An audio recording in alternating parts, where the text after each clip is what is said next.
Welcome, everyone. It's fantastic to have you here for another episode of the Raider Ragu Show, brought to you by the They Follow from Burness Network. We're so excited to dive into today's topic with you. Our goal is always to bring you content that's not only engaging, but also leaves you with something valuable to think about. Thank you for being a part of our journey. We truly appreciate you tuning in and being with us. Welcome back inside the studio, Raider Nation. Right here at the Raider Ragu Studios, where we serve up the real Raider truth. Before we jump in, make sure you like, comment, subscribe, hit the auto download on your favorite podcast app. And also, let's not forget our sponsor, shebangboutique.com, SHEE, bang, boutique.com. Go over there and get your girl something fly. And good to have you all here, man. Let's break it down.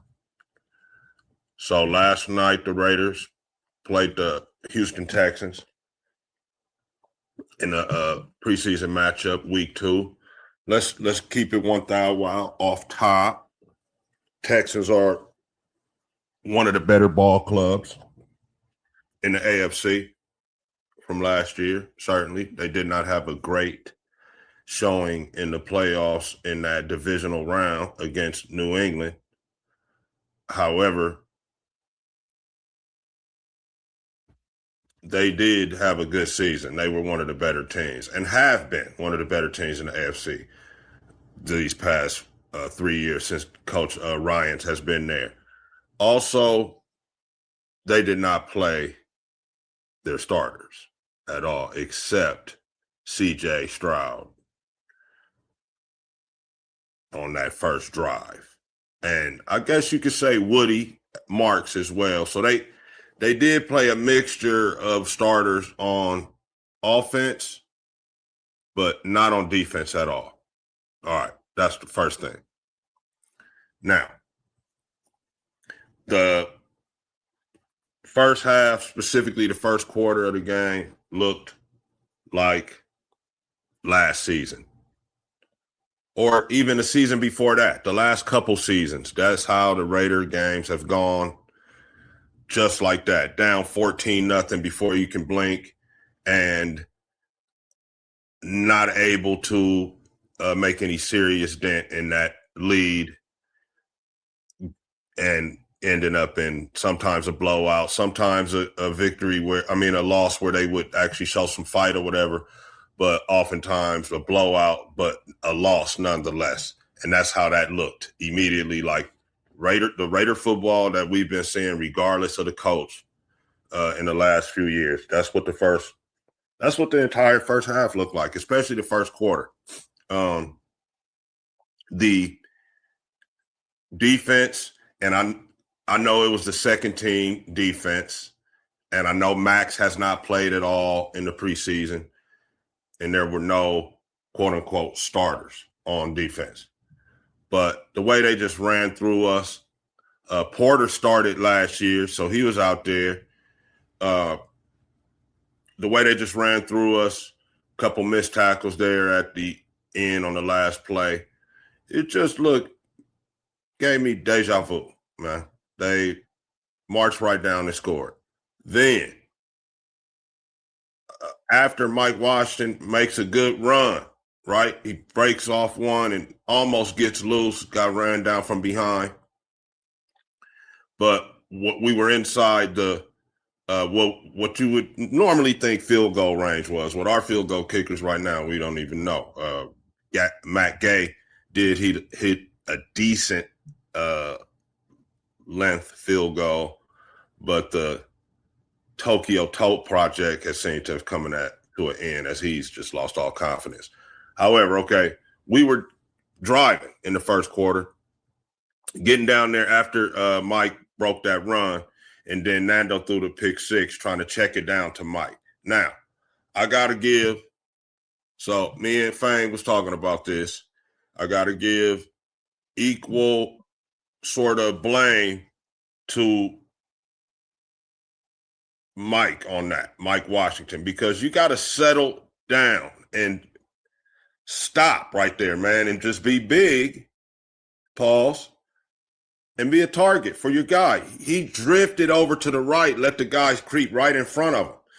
Yeah, Nando, it was late. The bad on him was that it was late. But it being behind him, I feel like that was because Mike kept drifting. And you have to get right there and settle in right there. You can't be moving. That's how guys come in. And in the NFL, they're going to pick that off. And in the NFL, they're going to run it in like they did.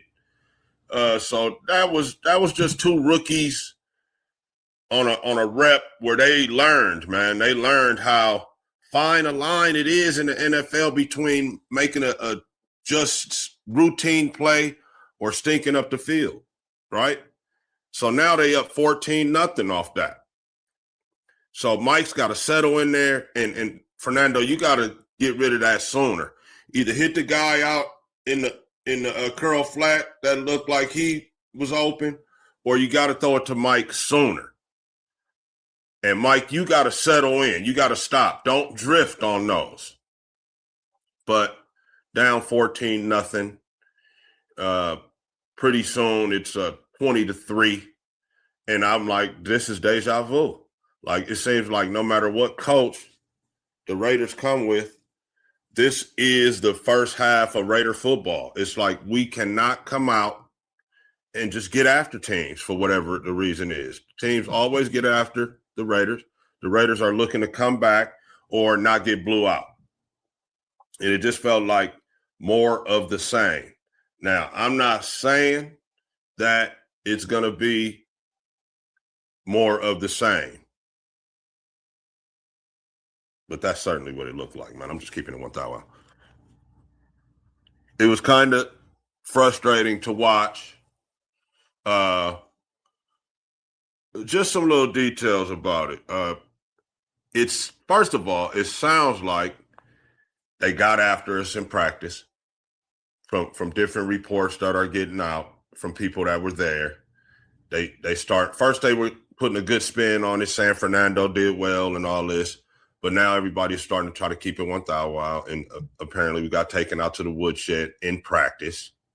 And then we saw what happened in the game with basically the number twos. Now, why didn't the ones play? Maybe just to keep everybody fresh and keep everybody from getting injured. But it certainly wasn't because they had some great showing in practice against these guys, from what I understand. So first of all, sounds like they took us out to the woodshed in practice. And this is one of the better AFC teams. So now, that just shows you, if you're going to call yourself one of the better teams and you're getting taken out to the woodshed by one of the better teams, then you are not one of the better teams, especially right now. So now, the Raiders could end up later on in the season being one of the better teams in the AFC, but that doesn't correlate to win-loss records. So what I mean is they might have to take some lumps, and they might lose too many games before they figure it out. So this year is looking like that's what it's going to be. Anyway, the dude Caden McDonald, right? We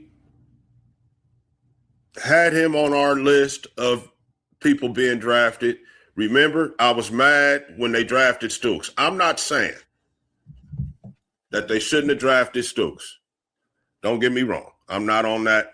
We made a mistake on Stooks. We blew it. I'm just saying, with that pick, it was a 36, I believe. I was saying, get this guy, the defensive tackle, Caden McDonald, right? Well, the Texans drafted him, and they swapped picks with us to get him. And he got a sack last night, the big fella. And it just reminded me, as the Raiders got ran through, right? Pause. They're still not stout in the middle. And here's a guy they could have got a sack against us, right? Our second team guys, quote unquote. And I just want to make note of that, right? The guy that we wanted to get, that I thought we should have got to make us more stout in the interior, got a sack against us, and we still aren't stout in the interior.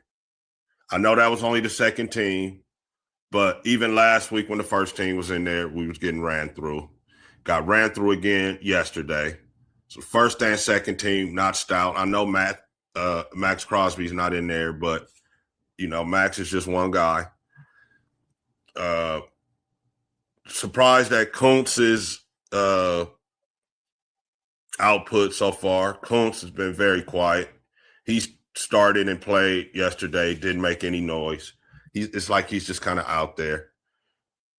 Sorry to say that it's not looking good for Kuntz. He may or may not make the team, and it does or does not matter. You know what I'm saying? Like, he's not really doing anything. We might want to keep like a number 93 or one of those guys. One of those new guys, Harvey, that came off the blade and got a strip sack. Somebody that's hungry, man, that can possibly make an impact, because it just doesn't look like Kuntz is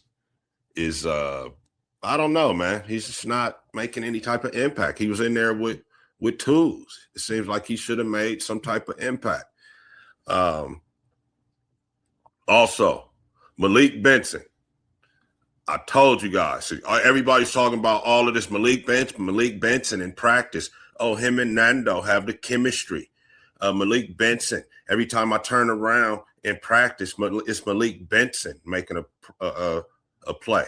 Man, I told y'all about Oregon players, especially on offense. All right. A shout out to the kid, Dylan Thieneman, that got drafted by the Bears. Maybe he'll make an impact on defense and kind of change the narrative on Oregon players in the league as far as I'm concerned. The best thing to ever come out of Oregon is Marcus Mariota, and you see the type of career he has. He's a journeyman backup Q. Yeah, he still got a job, but he's nothing. He's not, you understand? Oregon players are always, it seems like, overrated. As soon as the lights come on with this kid Benson, last week when he got the ball, he got flipped on the kickoff as soon as he got it. You know what I'm saying? Fumbled. The ground made him fumble, but he was out there looking Mickey. Yesterday, he had two drops, in my opinion. The one where he tried to run, where the dude knocked it out after he caught it. He didn't catch and tuck. This is not Oregon. You're not playing against Oregon State. You understand? You're not playing against Minnesota or Michigan State. You were playing the Houston Texans. You got to catch the football and put it away. But he didn't do that. Got the ball knocked away on a ball that could have been a first down catch. Also, a play that perhaps could have been a touchdown if he would have caught it, looked it in before he started trying to run with the ball. But like I told you guys, Oregon players do not rely on them. And for that reason, I think Noah Brown will make the roster. He will make the 53, even though he just showed up, but he's a veteran. And he caught the ball, made a good move yesterday on a play from Aiden, and then you see they got him out of there real quick. That's how I know he's going to make the team. They let him do two, three quick things, and then got him out of there because Kubiak and them are like, we've seen enough. We're going to keep him because he's a veteran. He's a decent wide receiver because we got, let's face it, man. These receivers, I don't know. Benson might have some action if they're going to let him return kicks or whatever, but I don't know, man. The kid Thornton hasn't been practicing. We don't know we know Trey Tucker, we know Besh, we know Naylor. After that, you know what I'm saying? Teams usually carry 5 or 6 wide receivers. So that's at least 2 more jobs on the line. I would say 3. They're going to keep 6 wide receivers, I would say, and that one of those guys, possibly 2, are going to be special teamers, dynamic special teamers. So who's that going to be, right? I don't know, man. I don't know. We could have they keep Noah Brown, and then the other is up for grabs. The other 2 spots are up for grabs with these guys, man. Malik Benson, I don't really see him down there covering kicks, but yeah, he could possibly return kicks, but can he? Because he got flipped on that first kick that he ever got. Didn't look real confident back there at all. I just don't like relying on Oregon players. And I just don't know. I like the guy, Patrick Johnson. I like the guy. They got the strip sack. His name escapes me right now. My bad, my guy. It'll come to me. And I like the guy number 40, man, Lafayette. He was a defensive back. I also like a Luby, number 50, a guy that I believe is every bit of Eichenberg and Lindenberg and should be looked at for a roster spot as well. So Alubi, the kid, Patrick Johnson, number 93, and the kid 91, I believe, that got the sack, strip sack. 3 guys right there that I think might sneak onto the roster that, people weren't thinking of. Not given the final roster right now, but, it's very, very close right there, in my opinion, because none of these receivers have really done anything. So, from what it looks like, the Raiders got Genty. They got Mike Washington. That's pretty solid. I even like Henby. I like the way that he's a tough runner in there. So, Lauby still, who we know is a good special teamer. So we got good, solid 4 running backs right there. And Henby's obviously going to have to play some special teams and get down there and tackle some people. And I like the way they run the ball nice and tough. Bowers, we did not see any of. We know we got Tucker. We're going to be able to use him. And the way that Kubiak and Janoko's offense looks like, they're going to be able to score some points with Kirk. Right now, I am leaning towards going ahead and starting Kirk. From what I saw yesterday with Fernando, he is not quite ready there yet. He's not giving us the best chance to win yet. So no need to rush him in there when you got Kirk Cousins. All right. So I know I was saying before Kirk is more mediocre, leading towards mediocrity is what I said. But that first game, Kirk, like I said in the last video, got us in there, guided us down the field. Boom, boom, boom, touchdown to Mayer. Like I've never seen, I ain't going to say never seen, but like I haven't seen a Raider team do in a long time on offense. So with how the defense looks and with how the offense was looking without Bowers, but with Cousins, a little bit of Genty, knowing that Genty and Mike Johnson and the whole package, pause, and with the receivers that we do have, Trey Tucker being a proven commodity. Maybe he can be a little bit better this year and get in the end zone more. However, I think the Raiders will be able to score the football on defenses, but they're going to give up a lot of points, I think, man. This defense gives me no reason to think that they're going to be a good defense. Middle of the road would be great, but I think they're going to be they're shaping up. It looks like they're going to be a bottom tier defense. And a lot of it is youth. A lot of young players and key positions, but not stout enough against the run yet. I don't know if it's scheme or if it's guys, but the run defense is just not there. And I know it's preseason, but you could tell that it's just not quite there yet on defense. So the Raiders are going to be in shootouts perhaps, and they can find themselves possibly getting blown out if they start off games like they did in this preseason game. So we scale back the expectations a little bit and just relax, man. The Raiders only won 3 games last year, right? So, man, if they could squeak out anywhere between 5 and 7 wins this year, it's going to be successful and be competitive.